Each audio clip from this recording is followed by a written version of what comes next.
My voice has returned and so have I. And even though I would love to commemorate today with something more enjoyable, you know, like Resident Evil memes, some more DOA related drama had to drop at the last second. And I mean literally, this happened at 2 AM. People have work in the morning. So what happened?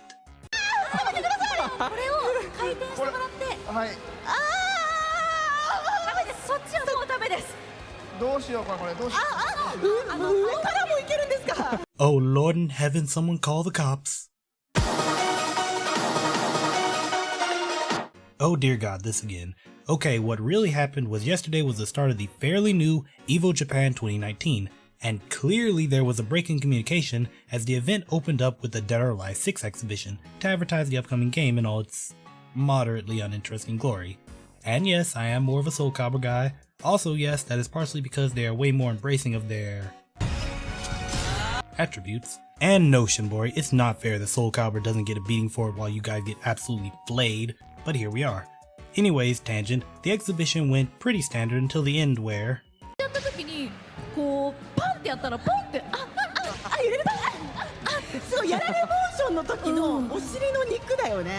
someone called Butch Hartman cause these people need Jesus. No, at the end a couple of models showed up to advertise the game in a more fan-servicey way, but that was apparently too much for Twitch as partway through, the stream mysteriously cut out.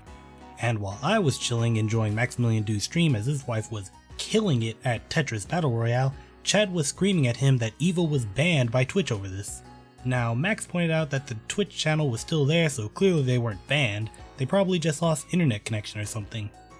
But some people were quick to notice that while the Twitch stream was down, the Japanese stream, I think on Nico Nico, was just fine and dandy with some important information too. Come back to that later. Turns out someone at EVO cut the stream and that a few minutes later, Mr. Wizard, the big man himself, released this tweet. This tweet is now deleted, by the way, way too many people roasting him over it. But man, this does not reflect EVO or the FGC's core values. First of all, FGC core values? The FGC is a diverse brand of people ranging from perverts that only play our Mika because she has a big ass, to a literal Foxman hybrid whose catchphrase is, "I'm gay."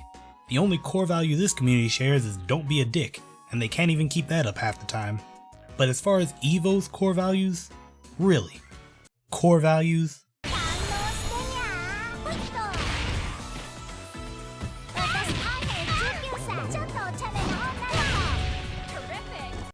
Core values?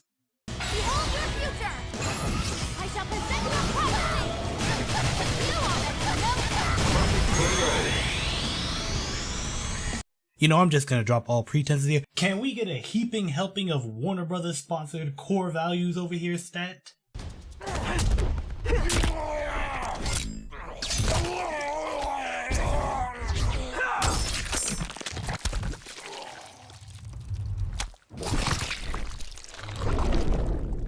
Fatality. Yeah, let's be real. You can take away the core values part of that tweet and see the real message for the advertisers. Protect our brand. Yeah, the same way the EVO brand was protected when our Mika's critical art was censored after falsely advertising it in trailers. Or the 2 times players had been approached on stage and told to mysteriously change outfits mid-freaking set. And if we want to get real conspiratorial, maybe denying Skullgirls the one EVO main stage that it deserved in 2013 and forcing it to battle out against the Melee community of all things was a bit of brand protection. Truth is, the game was rigged from the start. But it raised a lot of money for charity, so it wasn't all bad. Now, I was going to spend some more time calling out both Twitch and EVO for seeing Japanese gaming culture as something to be scorned or hidden from when they both owe their livelihoods to products, content, and let's be pretentious for a second and call it art made in Japan. Well, Twitch less, since gaming in general comes from all around, with the best coming from the US this year. But fighting games? Just check the EVO 2018 lineup. But instead, I just want to quickly point out before moving on to my final point that I'm not even sure Twitch is involved with this, because the stuff they were doing?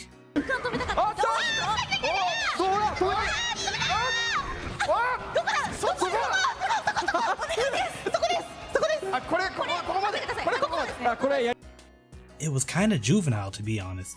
Fun, but juvenile. And while Twitch can be pretty puritanical, they didn't take the stream down.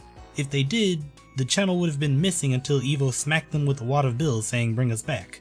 But for my final point, and this is where things just stop being funny or entertaining, so I'm gonna go ahead and apologize for that up front.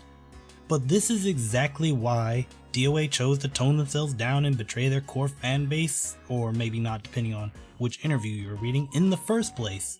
Right now, DOA is looking at a situation where they can't please everyone, and while for most games I would just say stick with your core fans and forget trying to appeal to an audience that will just throw you away at the first opportunity, sadly, this is a fighting game. They don't make a lot of money just appealing to hardcore fans. They really want those more casual players, and more importantly, they outright need the FGC to be successful. Just think of all these smaller name fighting games that have just kinda released and then sunk into obscurity afterwards because the FGC didn't embrace them. Hell, the last new IP to really hit it off with little support needed was Fighters, and it succeeded where others failed because of the names attached to it. Namco, Arc System Works, and Dragon Ball. And the fact that Marvel Infinite kinda fell on his face. But man, that game could have succeeded too, but Capcom and Disney pulled the plug before the game could be fixed, removing the other important thing to succeeding in the FGC. Money. But I'm getting off topic. DOA knows that it is a tough road for anything not Street Fighter to make it in this genre, and they are just trying their best to navigate that because they know that they need their core boob jiggling loving audience to keep them afloat. But they also need the FGC to keep them afloat. And that's all without mentioning the whole Sony censorship thing, by the way. Don't forget, they have to deal with that on top of navigating Western politics. And as much as I hate them choosing to tone things down, and to be honest, they still haven't reeled me in as a customer with anything they've done since the announcement, I do see they are, I guess, really stuck between a rock and a soft place here. I don't know. Kinda bums me out to see a fighting game that gives me more reasons to avoid it than to play it, and hell, MK ain't doing much better in my mind, for obvious reasons. That being the slow combat speed, the once again emphasis on zoning characters, and the improved but still oddly looking animations. Ha, 3 more important reasons I don't like the game beyond simply the girls aren't skimpy enough, though that would be nice. And hey, the meter change is interesting to say the least. Anyways, I still hope that DOA is successful and that I'm wrong about the game collapsing because half its foundation can't be stable if the other half is. But something snarky about Yatagras. Oh, and that important info from the cut advertisement? Apparently this whole debacle was caused because they were announcing that Mai from King of Fighters was returning to DOA. I'm gonna go take some cold medicine. I'll see you guys next time. Peace.